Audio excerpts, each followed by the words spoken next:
defunto de 4 dias. Lázaro, que a pele, a carne já está podre e fedorenta. Lázaro, sai de dentro desta cova, Lázaro. E daqui a alguns segundos vem o morto pulando, todo enrolado. E a morte foi obrigada a abrir caminho para ele. Eu amo pregar sobre esse Cristo. Mas quando eu chego aqui, em Marcos 14, e vejo ele pedir oração para alguém, e vejo ele pedir para alguém cantar um hino para ele, que ele está triste, e vejo ele desabafando no ouvido de melhores amigos, se eu me apaixono por ele aqui, eu adoro a ele, mami. Eu adoro. Porque é um recado que ele está mandando para nós. Você pode operar milagres. Você pode ser um exímio pregador, Júnior Bola. Você pode convencer multidões, mandar o mar calar e o vento. Mas tem dias na sua vida que você não consegue carregar a cruz sozinho. Tem dia, Paulo Marcelo, que precisa de um sirineu, como você pregou hoje de manhã. Tem dia que a gente precisa de alguém que tenha um coração aberto para estar conosco. E aqui eu adoro Jesus, porque se ele passou por um momento de dúvida e angústia, eu não sou de aço. Os que estão na frente não são de aço. E é por isso que eu vim aqui hoje te dizer que o mais fraco crente aqui entre nós é mais forte que o inferno inteiro de pé. Vou falar mais uma vez para que o inferno escute. O crente mais capenga que chegou aqui chamando Jesus de Genésio. O crente mais capenga que ao entrar aqui desafiou Deus dizendo: é meu último dia, não volto mais aqui se o Senhor não falar comigo. Esse crente, ele é justificado por Jesus Cristo. Ele é perdoado por Jesus Cristo e será glorificado por Jesus Cristo. E se tem alguém que concorda comigo, dá só mais um grito de glória.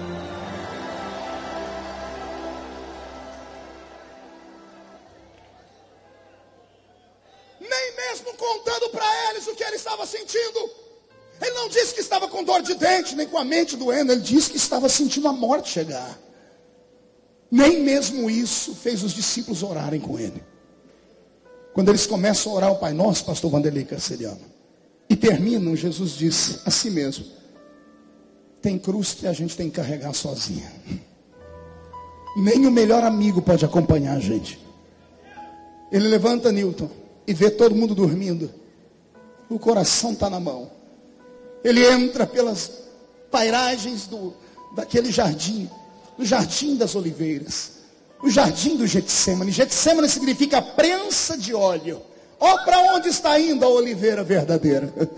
A oliveira verdadeira está entrando dentro do jardim e se planta no chão daquele lugar, sob uma pedra. Pelo menos é assim que os maiores artistas pintaram a cena. Posso vê-lo com seus cabelos, sua barba, ajoelhado, olhando ao céu, com um olhar perdido, com um olhar de angústia. E naquele dia, o que eu conto aqui, penso eu, não diz a Bíblia, digo eu, havia um silêncio mórbido naquele jardim. Os grilos não grilavam, sapos não coachavam, pássaros não piavam. Alguns minutos antes de Jesus entrar ali, Deus e o diabo se encontraram naquele jardim, fizeram um acordo.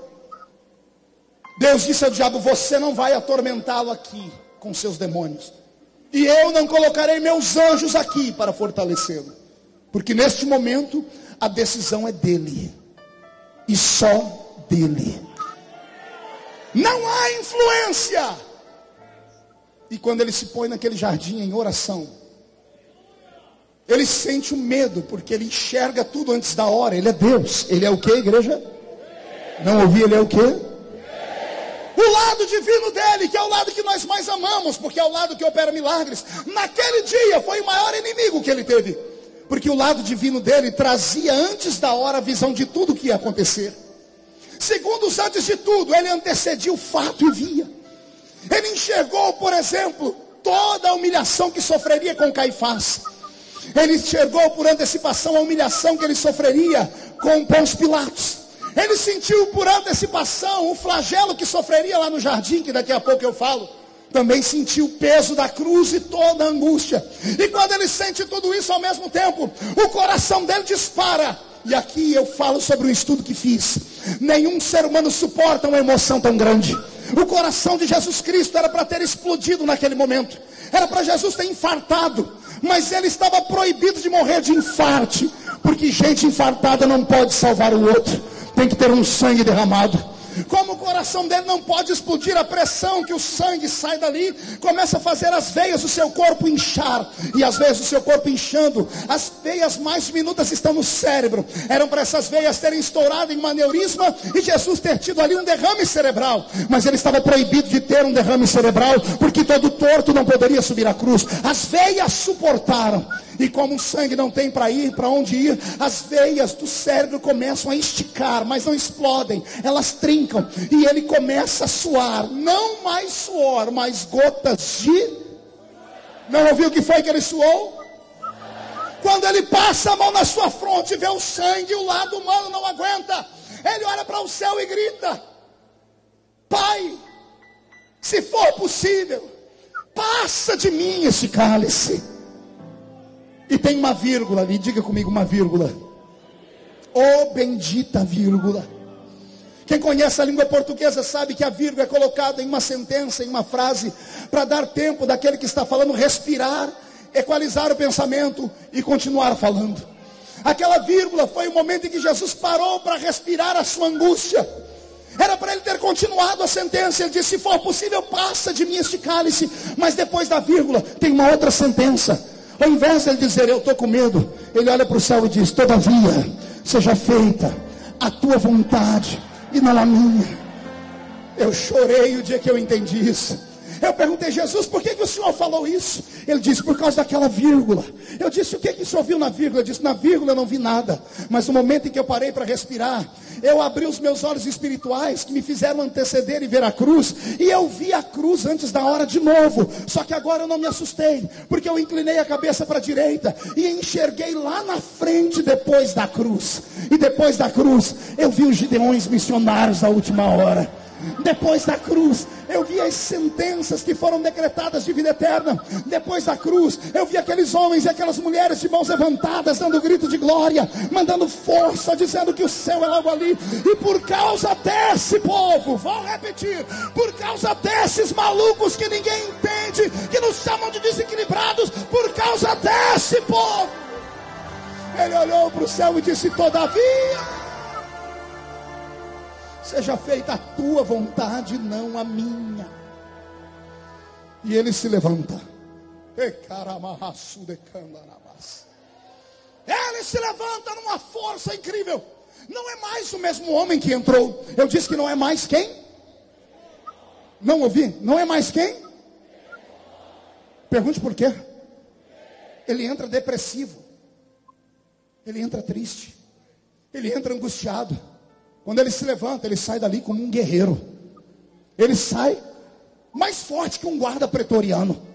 Ele sai e acorda os discípulos assim: não pudestes orar comigo? Eles vão dar uma desculpa e diz: agora é tarde, não precisa mais orar, porque a carne é fraca, mas o espírito está forte. Não, você não entendeu. Ele diz: eu entrei aqui com a minha carne tremendo, mas recebi lá dentro uma fortaleza no espírito. Eu encaro o diabo se for preciso. Agora eu profetizo que depois desta festa, nesta noite, as famílias que estão reunidas aqui, ao saírem pelas vicinais, pelas estradas do Brasil, vão voltar cheias do Espírito Santo. O seu espírito vai estar de pé. Eu profetizo que você não vai temer a nada e a ninguém. Se levantarem contra ti 11 mil demônios, 1000 cairá de um lado, 10.000 cairá do outro, e você não será atingido, porque a força do Espírito estará sobre você. Só quem crê nisso, levante a mão direita. Agarre o ombro de quem está do seu lado, por favor. Agarre o ombro de quem está do seu lado. Ó, tem gente que nem para me obedecer vai. Agarre o ombro da pessoa. Ah, pastor, e se for um jornalista? Agarra com as duas. Chacoalha a pessoa até ela ficar irritada. Irrita ela. Faz isso na sua casa. Faz isso na sua casa. Chacoalha a pessoa até ela ficar irritada. Irrita ela. Diga: Deus te trouxe aqui para isso. Ele vai fortalecer o seu espírito. Só quem crê nisso,